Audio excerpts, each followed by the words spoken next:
The following video contains Christian-based commentary. Viewer discretion is advised. So, the other day, I saw part of this video, and that part was enough to kind of make me want to, respond to it a little bit. Now, to be fair, I will conclude the video personally so I can have a better understanding of it in its entirety, but the part that I saw just off rip was, you'll see as the video goes on. So the title of the video is Attraction Necessary? By this Christian-based YouTuber. I forget her name, but I have seen some of her videos before. I don't think that she usually has terrible takes in general. At least from what I've seen, it's a pretty good take for some of her videos. But this one here, I must say, left much to be desired. At least in the opening. So again, the title of the video is Attraction Necessary? There's a subtitle to it, but I don't remember off the top of my bloody head. Essentially, we're asking the question, do you have to be attracted to your spouse to have a good marriage? Is the meta question, I think. If that be the case, or actually, I don't even think it's to be with it. I think it's even just engage into the relationship at all. One thing I think is really interesting as of late is the cold, hard juxtaposition between the things I was taught about women when I was younger versus how they truly operate. This is, of course, the natural essence of the so-called manosphere, red pill, MGTOW space in general, that what we are taught as young boys and how to view and perceive and date young ladies doesn't match up with the realities of their behaviors. It's an important conversation that does need to be had, because this is a really important one that has misled many a young man and has caused a great amount of frustration, rage, and dare I would say resentment. And that is the age-old BS that women care more about men's personalities than they do their looks.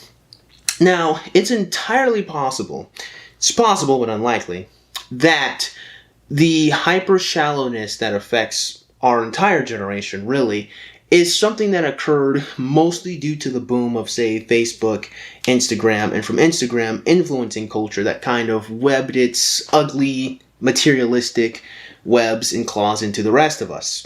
I'll make a video talking about that in the future because I think it's a very important conversation.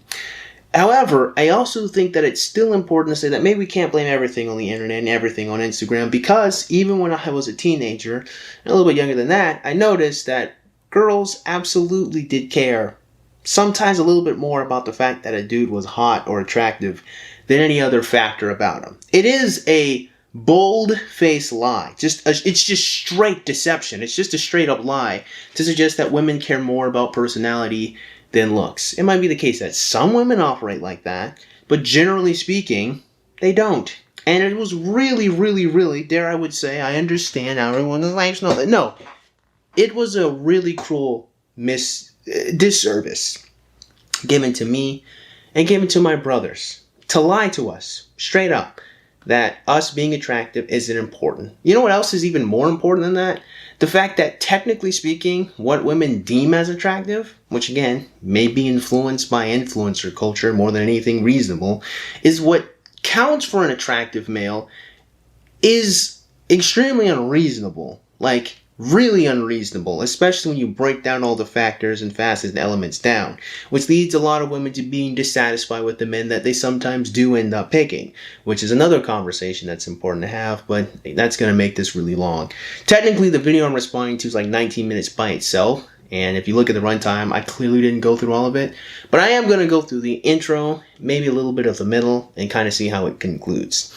I had to say this preamble first to say this video here is hilarious to me because it spits in the face of the BS that young ladies care more about personality than they do attraction at all. Just zilch, nada. That's just not true. And it was a disservice granted to so many young men to tell them this fact about women, only for them to realize later in life that that's just not true. In fact, ironically enough, sometimes that's the most important thing about you, which again is its own problem, but I also, again, will have to cover that in another video more focused on that. So anyway, she'll take us away, and you guys will probably see immediately a lot of the problematic factors of her commentary. Talk about a notion that I see going around the internet, and even before it was going around the internet, it's something that I had kind of heard growing up myself, and so I just wanted to talk about it. It's the notion of encouraging Christian women to marry men that they find unattractive. God forbid the group of women who are called to be kind and considerate individuals would be kind and considerate to ugly men, because the only people that should be loving them is God, apparently. Huh? Sorry, I just sends me a bit that we disregard men from love because they're ugly. I think that's a bit nasty. Just a bit. Just a bit. Just a little bit. I don't know. Continue.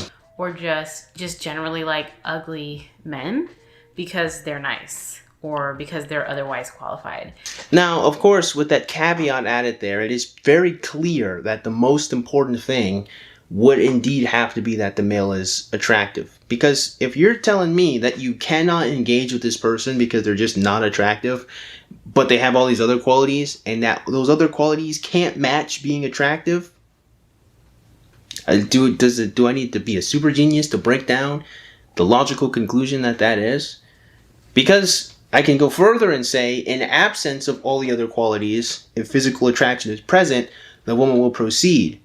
And then she will complain to hell and back about how he lacks all the other qualities while she stays in the relationship with him for years.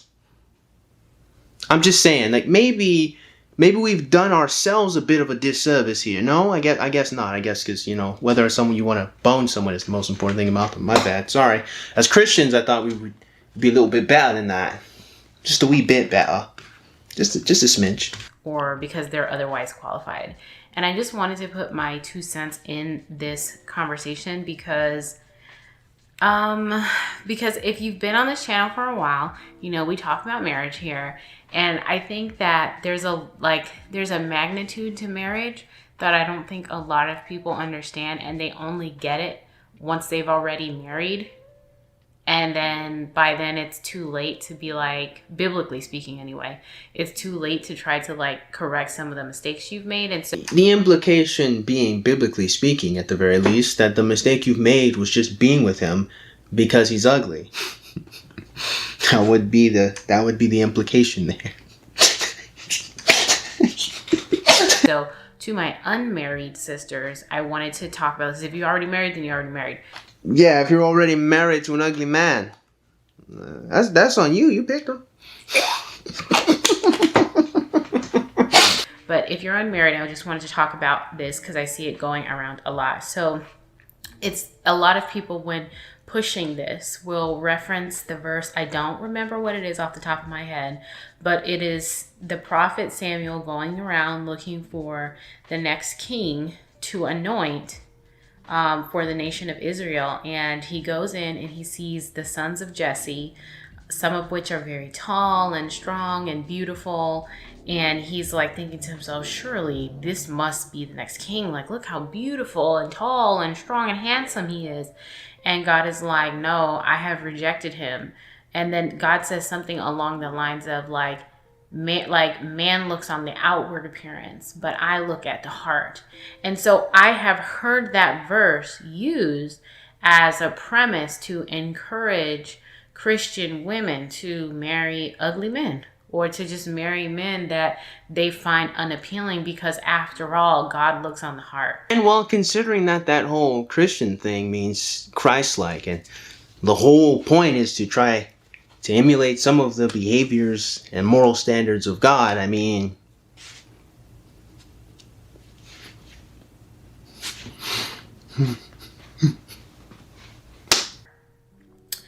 I've heard it outside of the church. The way that I've heard it discussed is I have actually had it said to me like as marital advice that I did not take. To be clear, her husband is attractive. She didn't marry no ugly man.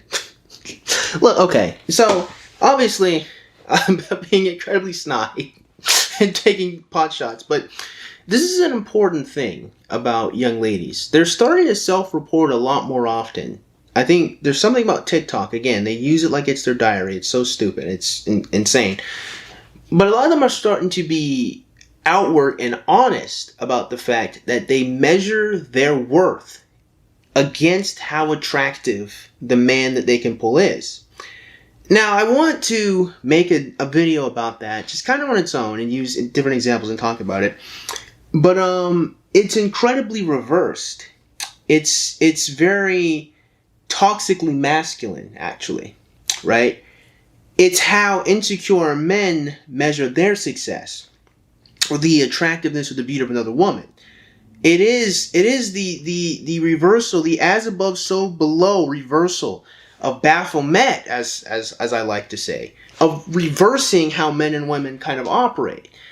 Now, again, I'd have to go into more detail about that. But it is really interesting to me that the extent of how masculine women have become, it isn't even just found in their careers, it's also found in how they are perceiving themselves in relation to other women. Because again, even in the way men do that, where they use a hot woman as a trophy wife to validate their existence, is still the measure of an insecure and, dare I would say, pathetic man, of which you should not be trying to be like. But due to the natures of feminism, seeing the worst aspects of man and believing that to be the best, so they try to emulate those behaviors, we have that reproduction. Now again, I'm going to go into more detail about it, but it's really important to highlight this because there was no reason for her to highlight the fact that she didn't take that advice, other than to make herself look good because she picked an attractive dude. I just wanted to explain why she did that. It's really important. Anyway, she'll continue. But I was told you want to get a man that other women don't really want. And that's just the opposite of being a woman, right? Just, we know that you guys only ever want the man that every woman wants.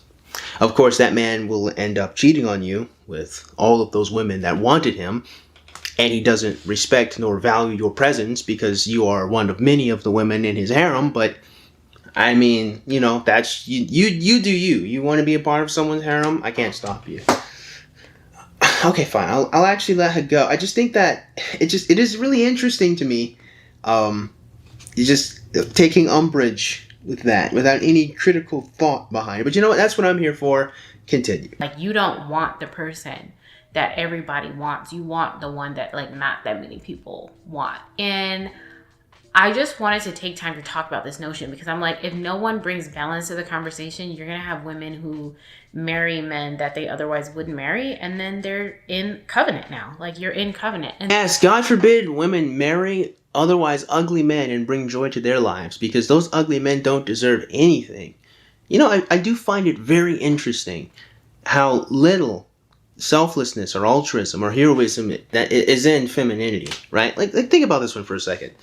This man, as we've set up in the criteria, otherwise is nice or kind or great in every other aspect, every other avenue, right? That's how we got set up. That's right. That's the juxtaposition. But he's ugly. Instead of you bringing beauty to his life and making him feel great and validated for having that virtue, that goodness, that kindness, instead you say, that's all nice and everything, but you can give that to someone else, not me, because I need someone that's all that and it's nice to look at. Again, as Christian women, look, if you're a materialistic, thought-able body, like sure, like it's not going to help you, but you know, there's no virtue to keep. But as a Christian woman, what even is the defense for that? For you to value the appearance, the physical attributes of someone above the spirit. You know the physical is temporary as a Christian woman. You know that the Lord looks at more important things. You know that there is more important virtue to the man. And somehow, some way, you think that your sexual desire is more important than how God views man? We literally just read the scripture of how God views man. But you're like, nah, God might care about the heart of it, but me? Nah, bro, I need some six-pack abs. What you mean? I need a nice looking, strong looking man, I guess, huh? I'm just saying. As a Christian woman, I'm just saying, you should elevate yourself to a higher standard. I'm just saying that maybe that there's more important things than whether or not the guy looks real nice when he's clapping your cheeks. I don't know. So the first thing I want to say is you need to look at, before you take advice from anybody, you need to look at their life and what their life is producing and ask yourself if you would be happy to see that replicated in your own life. That is one of the dumbest things I've ever heard in my life when it comes to taking advice. The question of whether or not you should take advice is whether it's applicable and it solves your problem. If it doesn't match the issue that you currently have, then it probably isn't good advice. It's not going to help you. It's not applicable. You can't use it. If you're dehydrated and someone says you need to stretch more often, it's terrible advice. Not because stretching is bad, but because it doesn't address your dehydration. You understand? So it's not about looking at the results of the person based on the advice. It's whether it makes sense to apply it. If it doesn't make sense to apply it, you can't use it, no matter how good it is. The problem is, this piece of advice can be applied very well. The issue then is far more complex when you're talking about how someone's life went on. The advice itself may have been not applied. And the reason why the person is telling you the advice now is so you'd have a different life result than they had. That's why they're giving you the advice sometimes. You have to be more critical than that. You can't just say, well, look at your life. It didn't turn out that well. Yes, dumbass. Hence why I'm telling you to not do this, or why I'm telling you to do something else. Use your bloody brain for a bloody second, please. Goodness gracious. I'm thinking of the person who told me, like, you don't want the man that everybody wants. I knew to reject that advice because getting a wop was far more important than the virtues and heart of a man. That's what it is. Let's not pretend. Can we? You know what I mean? Can we? Come on. You know what I mean? You know what I mean. This particular woman that was advising me is a woman who is very insecure. And she operates and was in that moment operating from a place of insecurity such that she didn't really have a very high opinion of herself. So, like I said, to avoid the pain she feels, she's giving you advice that she didn't take. Or maybe she did take it and it helps her with her insecurities. Listen, if all other things aside, if again we're maintaining that the man she's with is a good man and she doesn't find him attractive, then she still won in the end. There's no loss here. Oh no, she didn't experience the ultimate pleasures of sex with a super high alpha attractive chatty male, whatever. There's worse things to not have in life. Like someone who loves you and cares about you and protects you and helps to make your life better. I find it rather interesting that women are willing to throw away all of the wonderful things of man for their lustful... You know, it just hit me. I know I'm really snarky, but this just hit me. How did we get to a point where ladies complained about men only wanting them for sex, but they characterize and base off whether or not they'll even interact with us, let alone marry us, based on their desire to have sex with us? And she wanted to marry a man who she considered to be even lower than herself, because even though she didn't think highly of her own standing, she felt good to know that she was higher than her partner. And so she advised, you want the man that not that many people want. So now, to be fair, you are right to criticize this woman's motivations in giving that piece of advice. In particular, if she is an insecure person and she's dating a man who's lower in order to match her insecurities because she doesn't want to feel like he's going to cheat, then yeah, sure, it is a really nasty thing to do. However, you're really more criticizing that woman and you're not actually criticizing the advice. And those are two different things. You should criticize the woman, sure, but the advice that she's made can still be very sound, very rational. Picking the man that a lot of ladies don't want probably means that he may actually value you as a woman singularly a lot more than he would if he felt that you were just an option like any other woman. In other words, he's going to value you more than he would, say, if he had a harem and you were one of 4, one of 10, or whatever. The point is, you have to think more critically about advice. You can't just dismiss it offhand because you saw that she was an insecure woman. You gotta criticize her as being an insecure person. And it is certainly wrong for her to date her or marry her husband because he's lower than her. That's extremely nasty.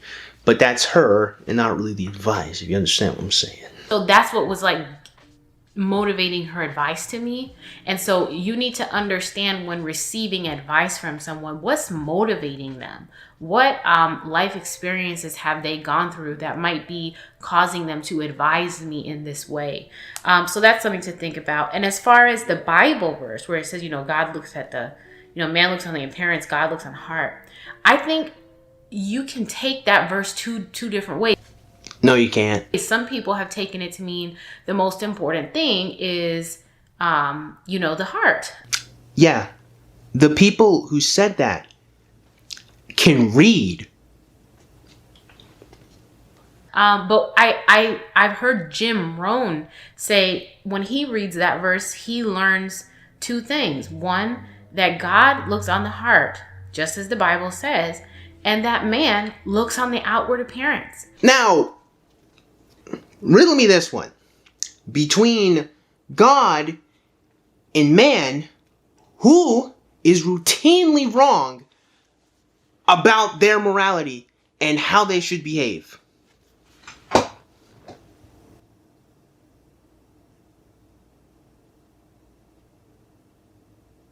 Both of those things are very important to know. So while God may judge you on who you are internally, the rest of humanity judges you based on what you look like. Yes, my dear. And that's wrong. It's rather short-sighted. It's rather stupid. Now, to sprinkle in some nuance, okay? Because I know some people are going to get their feelings hurt. Listen. If someone has pink eye, clearly they're infected. If someone has a runny nose, clearly they're sick. If someone's shirt's dirty, clearly they were playing in the dirt, if not doing a job that will get some dirt on them. If a person has a scar, clearly they were in a fight or they got hit with something. I'm not saying that there's no information on which to be deduced or obtained from one's physical appearance. It's obviously not true. Of course, you can understand some things from the way someone looks. The problem is that you cannot understand all of that person, or even most of them really, simply based on their appearance. Granted, if you see a person who's overweight, see a person who's fat, you probably conclude that they eat too much. Fair enough. But is that the only thing that's important about them? Is it only important that they just eat a whole bunch? Maybe they're depressed, and maybe they need some help, maybe they need some encouragement. Maybe they're really funny, maybe they're really helpful, maybe they're really smart. Maybe there's more elements to the human condition than simply what we see on the surface. Perhaps. And as individuals who, again, are called to think critically, be a little bit more deeply in tune with one's spirits, and their own spirit, as a matter of fact, probably isn't a good idea to focus so much just on the way someone looks. It doesn't mean that there's no information to be obtained, but it doesn't mean it's the most important, and it certainly shouldn't be so important that everything else about them is irrelevant. Maybe there's a little bit of a middle ground here. Maybe we can like the way they look and care about their character at the same time. And we're not going to argue whether that's good or bad. We just going to acknowledge that is the truth. Well, you obviously can't argue whether it's good or bad because you know it's bad because you just read that it was a bad thing. And from there, I'll end the video. Mostly due to time constraints because I'm going to be here for a while. I just realized I only made like 5 minutes into what she's saying. But hopefully you guys get the gist, right? Hopefully you guys get it, right?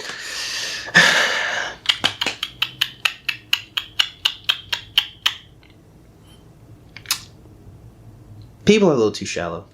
And the problem that I have in the topic of modernity is how it even permeates even Christianity. Even Christianity has to deal and contend with the black pill. We're supposed to be above this. We're supposed to be better than this, man. We have every reason, every single reason to be better than this. than whether or not we should even be having a conversation as a Christian woman if like we should care about the way a man looks beyond his character and his virtue and his adherence to God's word. I mean, it is just depressing that even they cannot rise above apparently the materialisms of the world. And I say material mostly because it's all about your looks and your face. I don't know about all that BS, all that nonsense. The point is, hopefully you guys watch this video to the end, is this, okay? If you take anything out of this video, please take this out of it. I understand that you want your pee-pee to get hard. I understand that you want your hoo-ha to flow, okay? I get it. You know, you just, I get it. I do. But you must temper your desires for someone. If you've gotten to a point where you have to ask, does attraction matter? In lieu of every other great aspect of a person, you have goofed. You've lost before you've even began. Someone, first of all, it is a purely selfish indulgence. You don't care about that person. You can't. If you look at the way they look, you're not talking about their health. You're not talking about whether or not their blood flows well. You're not trying to get them to make sure their diet is right. Let's be real. When you don't care about that person, you just want them to make you feel good about you. And as such, it's selfish. It's extremely selfish. It's double compounded on it being selfish when once again we juxtapose that with everything else that makes a human. Again, be wise. Do not be a dumbass. I am not saying that there is no information to be obtained from someone based on their physical appearance. You can tell that I like dragons because I have a hat that has a dragon on it. There is some information to be obtained, but you don't know anything else I'm interested in. All that's assumptions. You'd have to talk to me. You don't know if I'm a nice person or a mean person. You'd have to engage. You don't know if I'm funny. You don't know anything about me. You don't know if I'm intelligent. All you know is that he likes dragons. That's the most you can get out of that information. You have to be wise when you're trying to find life partners because there's more important things than whether or not someone is attractive and they make your dick hard or they make your wop flow. And considering the fact that women seem to overwhelmingly have this problem a lot more than men, quite ironically, when we are the ones who are the bloody sex beasts who only think about sex all the time, I think you guys really need to reevaluate what is important about men. Because if the only thing that you think about is important about men is whether or not they make your wop flows, you goofed. Especially if you're a Christian woman. So that being said, I just hope you guys got something out of today's video. I doubt it. But if you did, I don't know, man, click the like button. And shoot, go and click the subscribe button. Comment in the comment box below. And as always, you guys have yourselves a great day. I will see you cool cats soon. Adios.